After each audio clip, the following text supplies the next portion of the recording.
see you, Dr. David Masanga. Now, quickly, why has this insurgency in Somalia proven difficult to curtail? I mean, it's been there probably longer than most of the conflicts on the continent. Thank you very much, Suleiman. And thank you for inviting me, and thank you for coming back from a long vacation. And thank you very much, viewers across the world, the globe, watching us. It is sad that since 1991, the country of Somalia has never seen peace. The Horn of East Africa has never seen peace. And we continue to have no peace at all. Our continent, our region has been destabilized by terrorists and terrorism that has taken the toll, the long toll of our economies, our interactions and integration of this region. It is not a surprise that at this moment, the Al-Shabaab are now coming to the final end of their plans to make sure that they change the entire region and change the entire leadership of Somalia. But why has it come to this level? It has come to this level because the leadership themselves in Somalia, the leaders, the two leaders, especially the president of Somalia, Farmajo, has let down the people of Somalia. In fact, he is one of those stumbling blocks. No elections today, a tussle between him and the prime minister, a tussle between him and other leaders of the region, especially leaders of the Jubaland. These are some of the things that worry an African and Africans like us who speak about African integration and African peace. So this latest threat, this latest point, this latest warning should not be taken lightly, because it looks like the forces in Somalia, those that even supported the little peace that was there, they seem to have gone back to regroup with those forces. Let me jump in here, Dr. Masanga, quickly here. Allow me to butt in. Now, you've put the blame squarely on the table of the president, but it would seem some other analysts think that the elections not holding is as a result of Al-Shabaab in the first place. No, elections cannot even be held in a place where there is peace. Elections cannot be held. And one of the things, Suleiman, you must understand about this conflict. It is a conflict that has sucked in so many countries. And it is a conflict that has brought in quite a number of people. Those experts claiming to be experts, those giving us wrong and false, fake information. The point here is this: the entry of external forces, namely United Arab Emirates, Qatar, Turkey, and to some extent, European countries like Norway, it has made matters very difficult for this region to have peace. Let's talk the truth. And now you've said Africa must not take lightly the threat by Al-Shabaab. But the question is, why is the president and prime minister target of Al-Shabaab? I mean, that is there. Anybody who has studied intelligence of terrorism or who has studied terrorist, activities, that's what they want to do. I think they finally want to wipe out the entire leadership, of which everybody, at the moment as you speak, most of the Somalis are fed up with the two people haggling over elections, two people having two armies, two special branch, two police, people guarding each other, not seeing eye to eye. So if there is anything like that, they have opened up a corridor of weaknesses. Those weaknesses can be exploited by this terror groups that had actually been diminished and taken to a central point.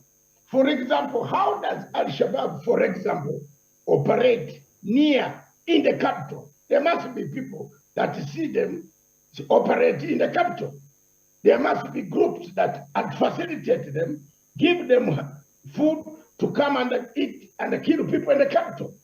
Because of the warring factions of two parties, because of the warring factions of the Prime Minister and the President, they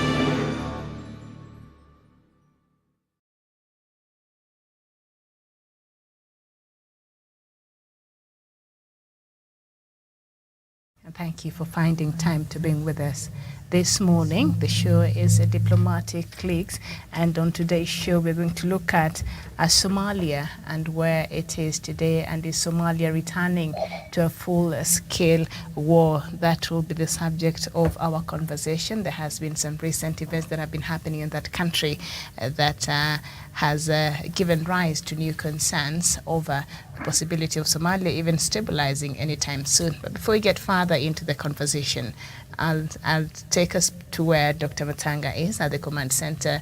Doctor, very good morning to you. Good morning, Miriam. Thank you very much for that introduction. This is a diplomatic show, Diplomatic Cliques. We shall be looking at Somalia. Is Somalia heading to a full-scale war? The intelligence reports that came out by the National Intelligence Services of Somalia indicated that it looks like everything has gone down the drain. Al-Shabaab seem to be having an upper hand, and therefore it could be overriding anytime, any moment. It could assassinate its leaders and plunge Somalia into chaos. If these reports are credible, being given and not even denied by any, government sources or anybody saying, I don't know, that's a lie, or being called false malicious reports, this is a very grateful matter for the people of Africa, the Horn of Africa, and the leadership that has plunged their armies, that have taken their armies into Somalia.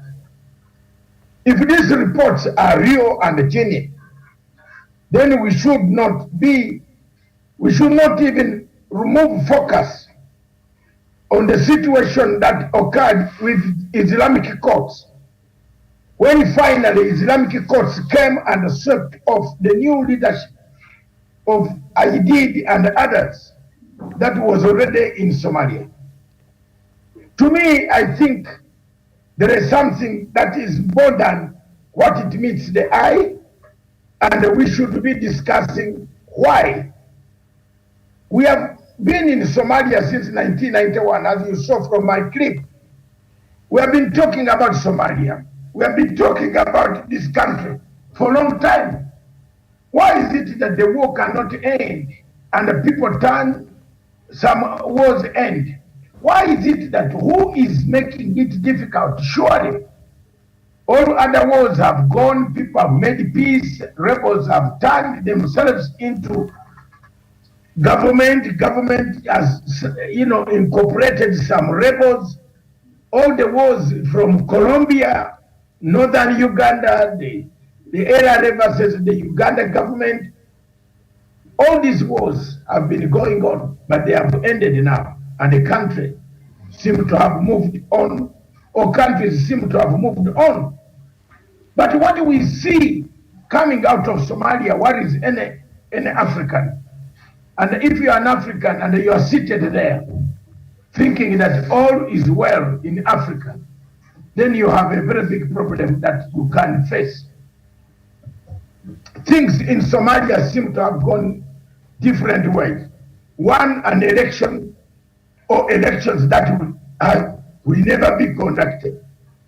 Two, the increased numbers of attacks by the same people, the Al-Shabaab, who have infiltrated the capital city and seem to be doing it on a daily basis. Three, the question of Al-Shabaab taking the biggest chunk of the land that we have, yet we have an army, an outstanding army of almost over 25,000 men, drawn from Uganda, Kenya, Djibouti, Ethiopia, and another one, Burundi. Have we got it wrong? I don't think so. We've done our best. All the armies have done their best. Then what is making it difficult? What is drawing Somalia towards a full-scale removal of what is here? Is there someone who would say, I would rather allow the terrorists, Taliban, are we using, Miriam, are we using the same tactic that we did on Taliban and allowed them to come back?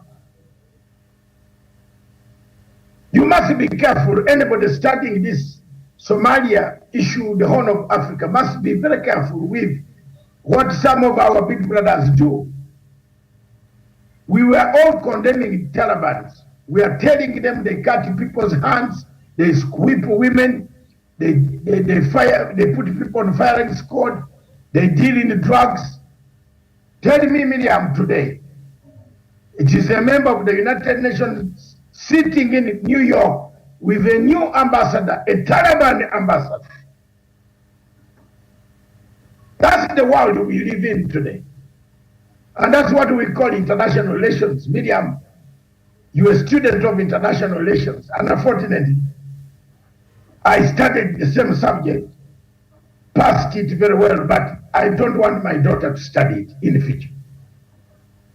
When she tried to go near international relations, I told her, study international law, I will be happy, but not relations.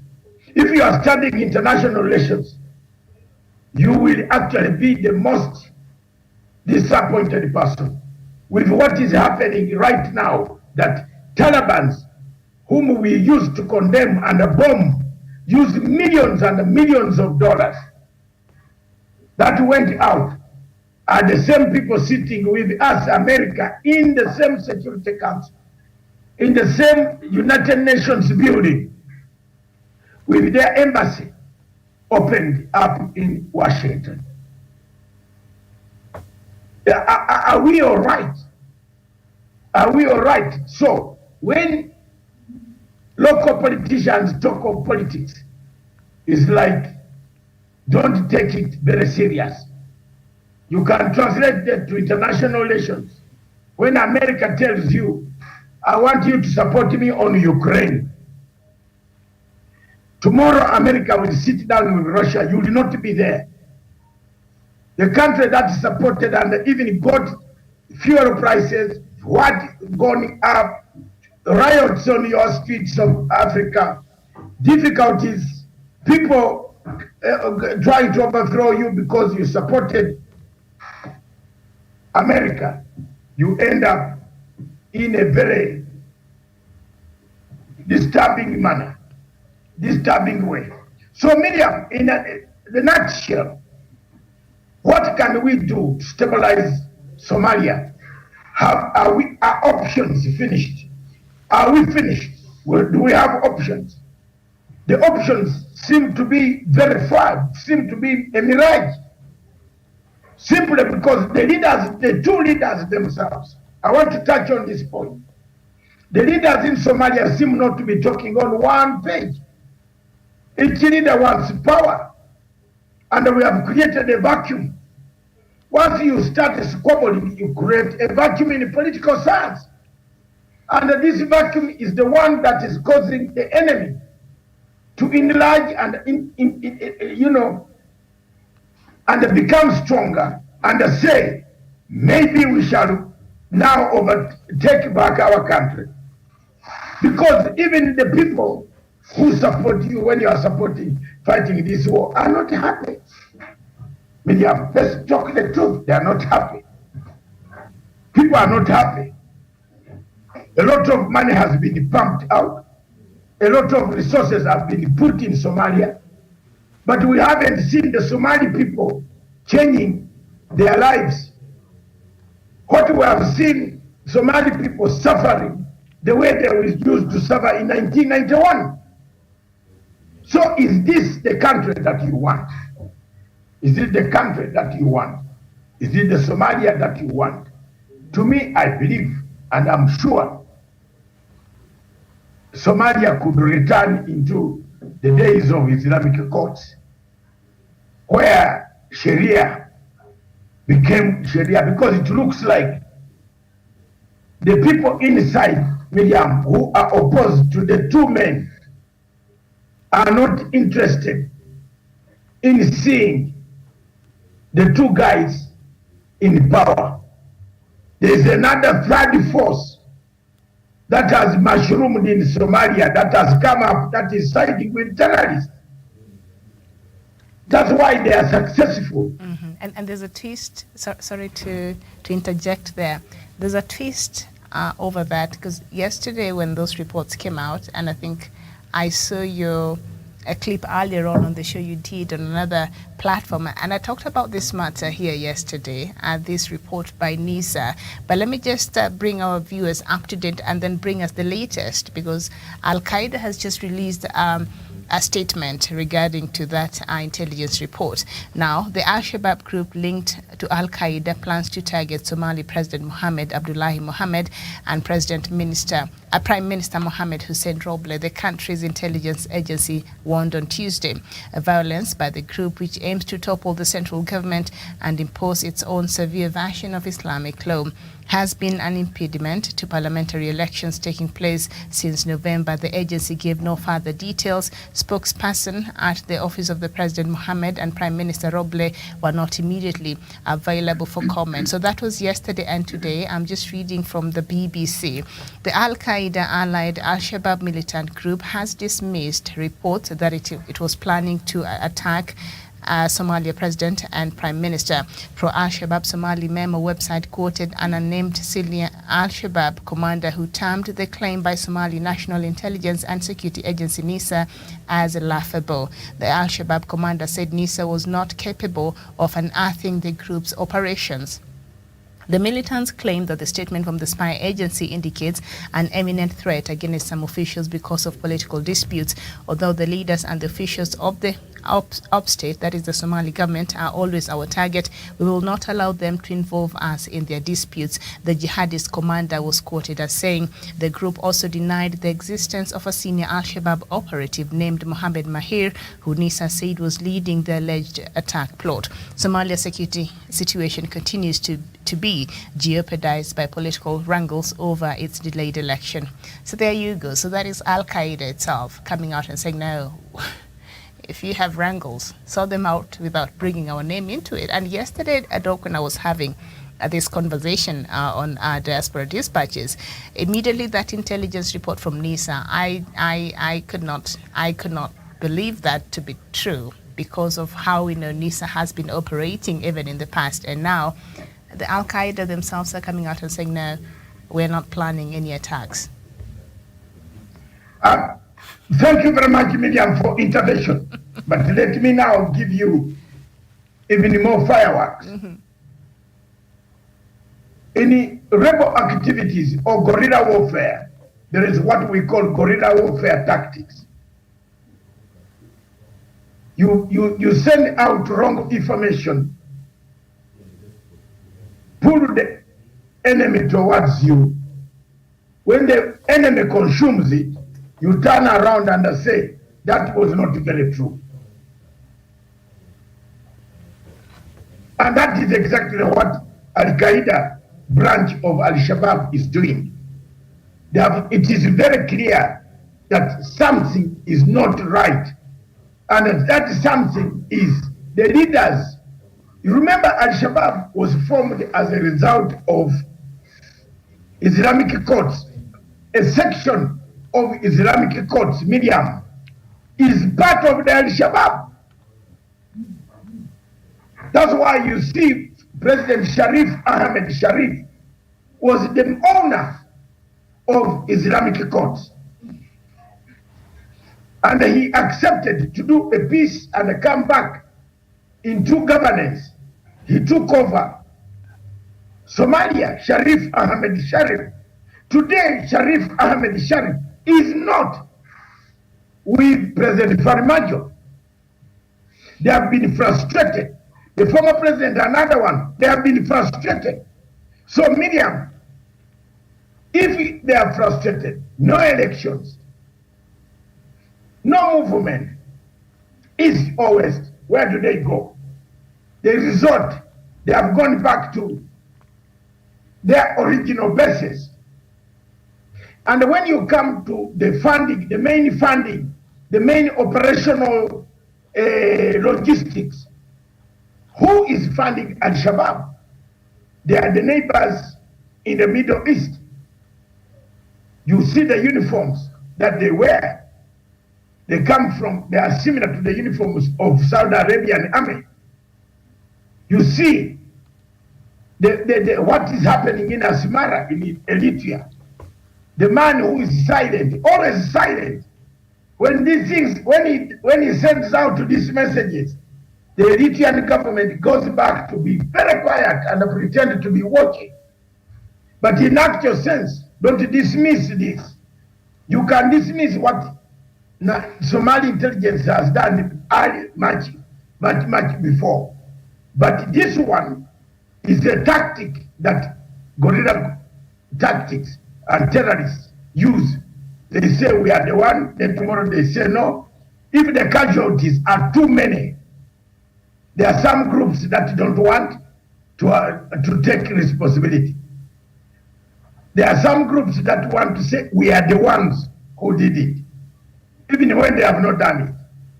So for me, I wouldn't take the terrorists very serious, because they could be the ones just playing on the mind psychology of the government. While the government thinks there is this or that, then boom, they come.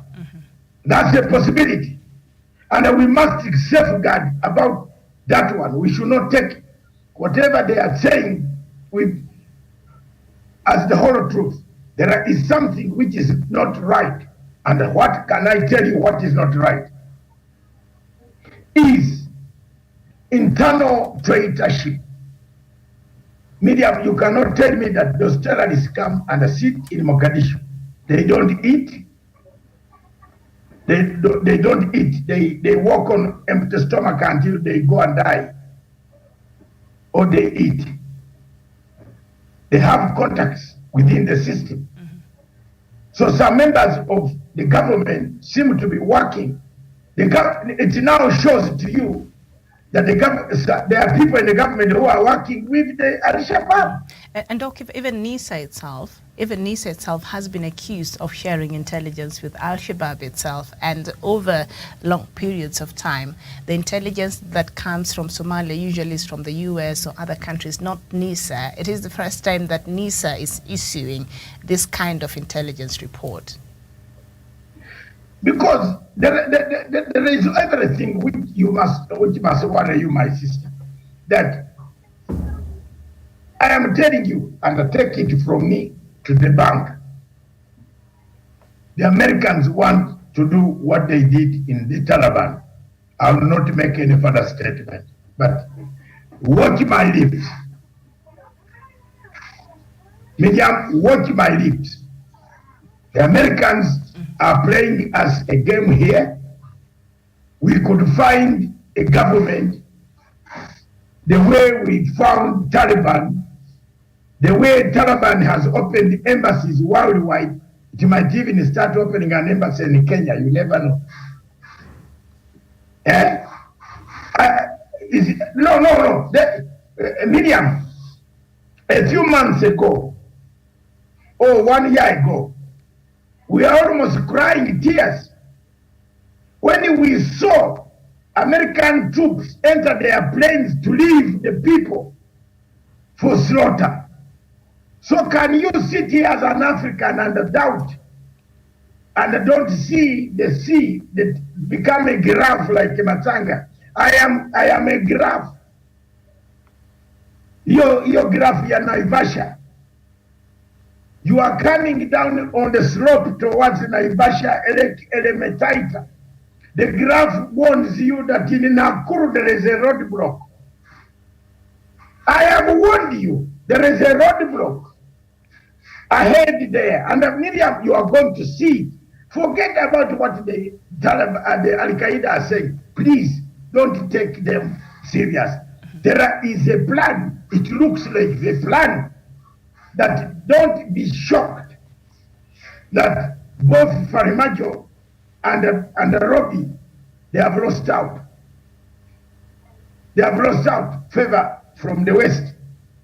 None of them can agree on how to do an election, isn't it? Mm-hmm. So what if salt, Miriam, if salt becomes saltless, it is no longer salt. What the West is doing, what the West did to Savimbi is what the West wants to do for Farimajo and Robbie. Both of them could be taken out.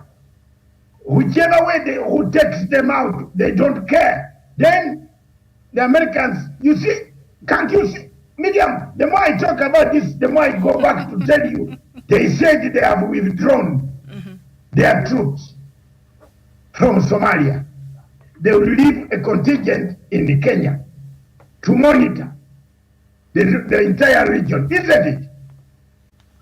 So, at one time, they even said they were meeting Al-Shabaab. And I told you here on this television, one morning, I was telling you, don't be surprised to find that Al-Shabaab are meeting Americans in Doha. You remember that statement? I said it. So even now, Miriam, my sister, as we speak here, as we deliberate here, as we seek to find peace, as we seek to protect the American, the Kenyan troops and the Ugandan troops, let's be grabs. Let's see ahead that at a certain point, we might be left alone to hurriedly return our troops who might face a lot of hardship, like the way the Americans left the Taliban government in power, and the other government that they had paid and planned in money, pumped in lots of money to collapse. The president fled to Doha. He's in exile in Doha. America asked for him to stay there. Have you seen that? For me, I've told you, put your eyes wide open. Yes, and there's something. Yes. There's something bigger than that. And that absolutely. But also, Doc, on the flip side, we know that President Farmajo has not been very keen on having these elections that they've kept postponing over and over and over and over. And the reason why I cast some aspersions on that report, intelligence report by NISA, is because, first of all, NISA never releases such reports because it's not very capable of doing very good intelligence, surveillance in Somalia. We know other countries have been helping with that. So this, I think, was the first time I'm reading an intelligence report from NISA, all right? And on top of that, elections are supposed to be happening that the West, of course, are pushing for, as you have rightfully said. And President Farmajo and the current leadership, they're not keen on having these elections. And so when that intelligence report came out, I thought, is this a coincidence that while they're supposed to be planning for another election, we saw that attack on the airport, which now when you look at everything else, I don't want to say was staged, but there was an attack at the airport that never really touched on anything very, very, very tangible that could even necessitate, a halting of, active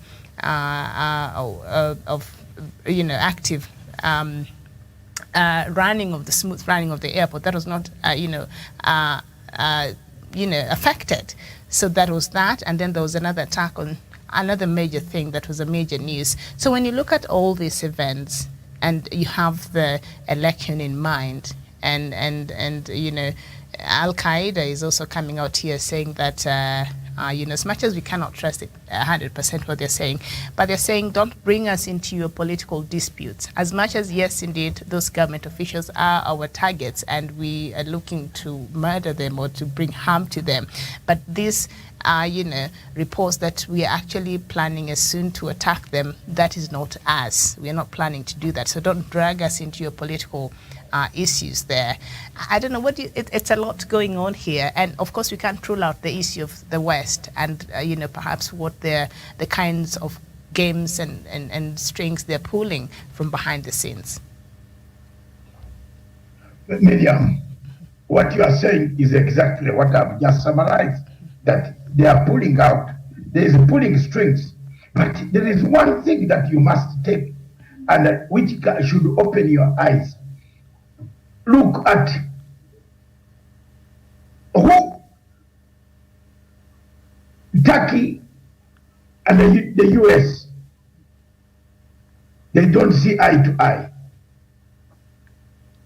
on all foreign policies. Turkey wants a rebel guy who is in America. America says we shall not hand you over. Turkey comes to Somalia, takes the arm of the Somali government. Turkey goes to Ethiopia. The Americans are in Tigray. The Turks are with the Ethiopian government. Enjoy that. Enjoy the drama. Can I go ahead? Proxy wars. Mm-hmm. So, what the American government, anybody who has studied systems of intelligence, I've said here, we brought in Farimajo. We thought he would be us, but he's not us. We tried the moderate Robbie. We thought he could be us. He's not with us. What value do they have? Savimbi fought UNITA. UNITA fought MPLA for over 34 years. But finally, the same West that was equipping UNITA turned on Mr. Savimbi, tracked his telephone, and gave the signals to Angolan army that hammered Mr. Savimbi down. So, I want you to look at that contest. As much as Mr. Farimajo does not want to hold elections, Farimajo does not want to hold elections. You know, you and I, we know that. Because once he holds a free and a fair elections, he will be defeated. So he has caused a crisis. He could be causing it for the Americans. After all, the Americans will have interest in a collapsed, Somalia then, and they come back and say, they have a reason to intervene. But don't forget, within the Somali government, there is a group of Islamic states. There is not Islamic State. The other one, Islamic courts. Islamic courts. It is led by one whom I know, a man I know very well from London. He's there. He's in the Farimajo's cabinet. He's actually in Villa, Somalia right now as we speak. He's always there. He's a member of parliament. He was part of the Islamic courts. One of it, the faction that went to Asmara. And the Sharif has taken him on as his advisor.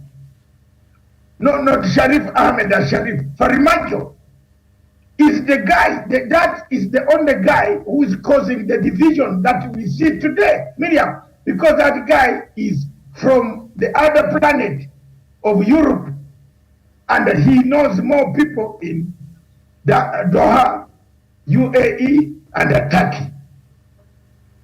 And he's in Farimajo's government.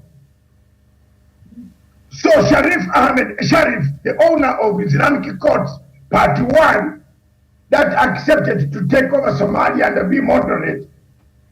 Party 2 of Islamic Courts disintegrated and went into the bush, forming Al-Shabaab.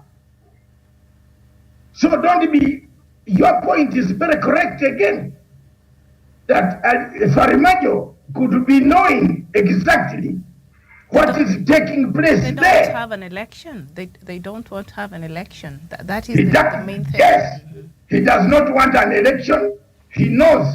Now, I think Farimajo could be relying on this. So the thing is, this group. Let Nisa make a statement that we are not safe so that we don't have elections. There's also that possibility. I'm not saying that's what happened, but when you look at it. So, for me, the only thing the leaders can do now is to prepare what we call an exit strategy for Somalia. We have had enough of this talk. We have had enough. Not exit now, but let's start preparing. How can we bring peace to Somalia? Is it the head, the heart, and the stomach? Those three components, Miriam, are very important. What do Somali people want? They have the same religion, the same culture, they have the same type of democracy, pastoral democracy, one of the most volatile democratic norms of pastoral democracy is one of the most fragile democracies because you cannot grow it anywhere. It is always on the move looking for pastures, grass, water, for camels. They have that. They have the same religion, the same language, the same customs. They have a negotiated type of democracy. What has gone wrong in Somalia? Those are the factors that every intellectual in Africa, in the whole of Africa, should start looking at. What can we do to help governments that have sunk their army there to get out? Is it time to get out? Do we need more troops on the ground in order to defeat the threat of Al-Shabaab? Why haven't we got more troops? Why don't we have like 40,000 troops to cover almost every hamlet, the valley, the mountains, the valleys, the deserts, the same arid areas of Somalia? Why? Why are we always talking of a budget which rotates about gain? Are we gaining? Is there people's revolution? A people's gains? How long will this war take? From 1991 to date, how many years are those? That's almost 30, above 30 years. So what are we waiting for? Are we waiting until some catastrophe happens, takes place in Somalia? Those are the questions that the intellectuals of this world should start engaging and finding out what can we do in order to bring peace in Somalia. Otherwise, to me, Somalia is heading to a full-scale war that could see the region turn into a volatile situation that can destroy Africa and the whole of Africa. I submit.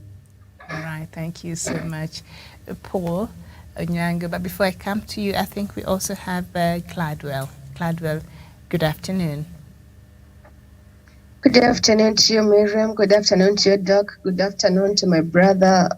And good afternoon to our viewers. All right, your thoughts on the issue of Somalia? Miriam, last week we had a topic on the Twitter space, and I remember much was said about Somaliland. I think, and there's so much that meets the eye in the Somaliland. And just to ask Doc, there was a Somaliland is another state inside Somalia. When you look at Somaliland, now we're talking about something totally different. Sorry, yes, I mean Somalia, yes, sorry. And I think there was a question that was asked, and I think Doc didn't get it. Somebody asked, what's the difference between Al-Qaeda, Gaddafi, and Al-Shabaab? And I also, another question to you, Doc, I think the collapse of Somali state was a consequence of a combination of internal and external forces. That is from Cold War to Civil War, I think in 1988 to 1991. So, Doc, which are the internal and the external forces, which led to the collapse of the Somali states? Mm-hmm. But Al-Shabaab is an arm of Al-Qaeda. I don't know. The question can be answered. Yeah. What are the reasons? You are asking, what are the reasons? Mm-hmm. Could you repeat that for us, Clado? Yes, I'm saying I think it's the collapse of Somali state was a consequence of a combination of the internal and external forces. I think in 1988 to 1991, from Cold War to Civil War. So I was asking the internal and the external forces, which led to the consequences. Yeah. Okay. Yeah, one of them is devolution. Siad Barre was told to develop Somalia. So devolution, some states saw the others as minor, irrelevant. And the biggest state that came out of devolution was Jubaland. And then remember, under Somaliland, you can see now Somaliland is one of the factors, devolution. It took devolution seriously. There was no single bullet that is ever, no single bomb that takes place in Hargeisa, in Somaliland that you talked about. Jubaland, Kismayo, where the Kenyan troops are, which borders us from Garissa. You see the changes that are there. They are not the type of changes that are in the middle strip of Somalia, Mogadishu area,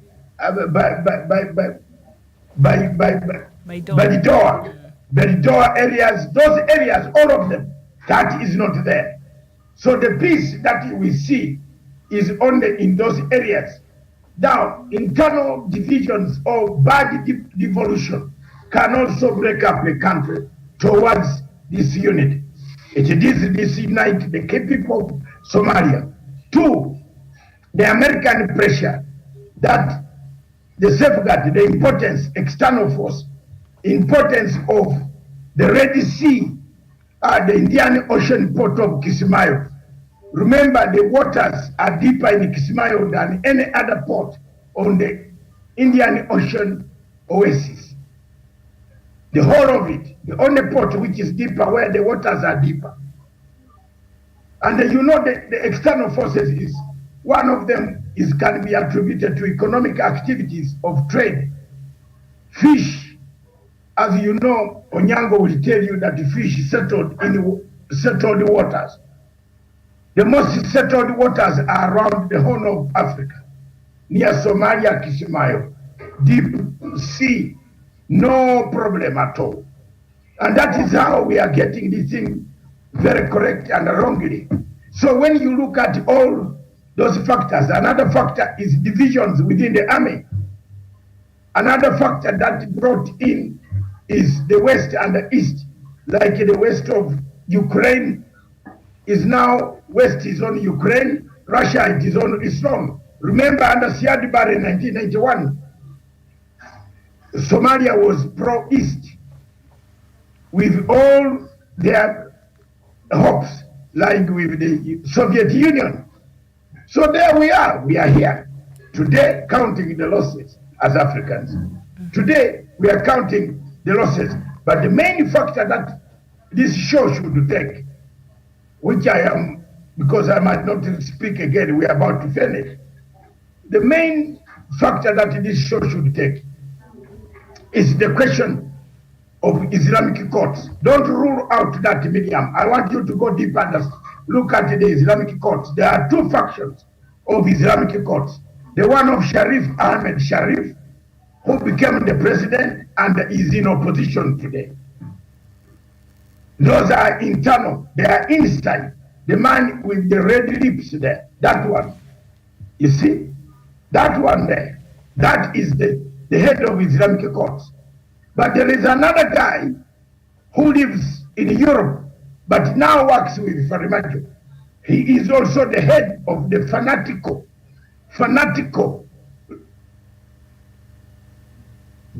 Islamic courts that defied the main Islamic courts and went to the bush up to Asmara, Eritrea. They came back, they formed Al-Shabaab. Who's playing who? That man is with Farimajo at the moment. Is it enough a time of elections of who has the might, who has the contact? Which country from external forces? Turkey and the US don't see eye to eye on the policies on Africa because the president there has taken over the United States of America policy in that part of the world, in the Gulf. He sends troops where he wants. He has sent troops in Ethiopia. You saw Ethiopia, US was with Tigray, Turkey was with Ethiopia, Dr. Abiy Ahmed. They sent even the most sophisticated planes that can kill when they are smelling any blood anywhere on the ground. Those are the first planes that were manufactured by the Turkish. It smells blood from 10 miles away in the sky and it kills you. You know that type of plane that they took to Addis Ababa. So I submit that there is a danger. Don't rule out those factors. Be graphs, look ahead as a graph. Like the way I'm looking ahead, I can see. And believe me, Miriam, again, when we come back, when this is happening, I can see America leaving Somalia to the hands of people we don't like, and it says we can come and meet at the UN in New York. Just as they left the Taliban to control Afghanistan, and the people who were working with them have been slaughtered. Some are in jail, some have been cut off limbs because of working with Americans. And don't forget what they are doing in Pakistan. What the Americans are doing in Pakistan. I'm an expert who follows this track of the CIA operations. I can look at what is, you see, the Prime Minister of Pakistan, Imran Khan, is being harassed. Is paid back a time for having helped the Taliban to upstage the Americans. So you can see what they have done in this country, using the courts and using other means like a George Soros would use. They have paid people, and the Prime Minister had to call. Do you know how many millions were called out on the streets? Over 20 million people. They have blocked Islamabad, Karachi, the capital city in Islamabad, where Osama bin Laden was hiding. It is blocked with people. I think, Miriam, you have seen the pictures. Can Stephen bring those pictures? There, I sent you the pictures. I was reading, I was talking to a friend of mine who is the aide of the camp of Imran Khan, because Imran Khan used to live in London, just about 2 kilometers away from me, when he used to play hockey. What is this? Cricket. Yes. He lived in Surrey, a few meters away from me in Kurdistan.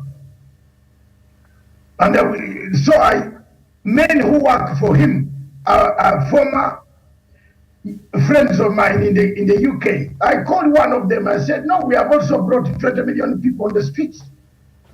So this notion of regime change, the notion of regime change, media is picking up everywhere. The yellow ribbon is making noise everywhere. The yellow ribbon in Zimbabwe is springing up. Now they have brought another organization called Resistance. Have you seen that one? In France. That one is catching like a fire. Resistance. Have you seen that? It is very powerful than anything. And many countries, many opposition leaders in Africa are falling for it. They are calling it resistance with powerful money, not simple money. And once they target a country, medium, they come for it, they sit there, they isolate there, they cut, they call it names. If you want to kill a dog, call it bad names, then slaughter it, allow it to be beaten by rabies. Have I summarized it very right? If you want to kill a dog, call a dog names, call it black. Like me, I hate a dog which has, I don't like to see a dog. Someone, I think we had someone on this show yesterday was feeding dogs. Was it on this show or another show? Medium, I told you a dog, I gave it food very well and it bite me in 1968. I used to give it bones, very good bones. I don't think whether it, at that time it thought I was taking its bone, it bite. I have a scar here, it hammered me here. So I don't know. A dog remains a dog, call it names, change it upside down, then later on. So the situation in Somalia is not far from what I'm describing. We could have one morning, the Al-Shabaab goes to wipe out the leadership. It takes over the leadership of Somalia. We are done. And the Americans will recognize them. They have to protect the fishing industry at the Indian Ocean. Do you know how many? Have you ever passed that with a plane during that time? Pass that channel when you are crossing over to Middle East, going to the Gulf states, and look down during that time. You see the number of ships there. They are like trees grown on water. Ships. What are they doing? They are shipping. They are taking our fish. The fish. So why don't you give the Somali youth refrigerated containers and ask them for one refrigerated container? If you bring us 200 AK-47s, or you show us where they are, we shall give you a refrigerated container with a boat to go and fish, and put fish and store it here, sell it to the Philippines. That's a strategy to finish the war. The war in Somalia is as a result of unemployment. The youths have nothing to do. They are easily recruited into Al-Shabaab to go and bomb people. But if you create employment for them, will you have any problem anymore? I don't think so. I think with that, let's call it a day for me. Onyango, if you have any other one, you can say. But yes, that is my, yeah. Yes, there's one area that you have not touched concerning Jubaland leadership. I technically left it because yes, I know the complicities of that area.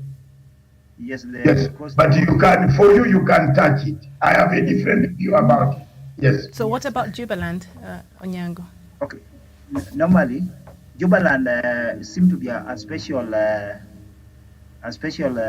place for Kenya government. Normally, the leadership there is always having an upper hand, given that the Kenya as a territory, they prefer to support the leadership that is installed in Jubaland. Even if you look at by the time Kenya was venturing into war into Somalia, the comrades, the people, they made an agreement to conquer the conquer the other areas. They used Jubaland as the launching pad. So ever since Farmajo went to power, after some time, he said he complained of the Kenya government having been supporting the leadership of Jubaland. However much they want to change it to a different person, but Kenya government has been supporting Mr. Mado. in that leadership. So it has not been giving a very good relationship between Kenya government and the Somali president. I think the support that my brother talks about is not the support that my brother talks about.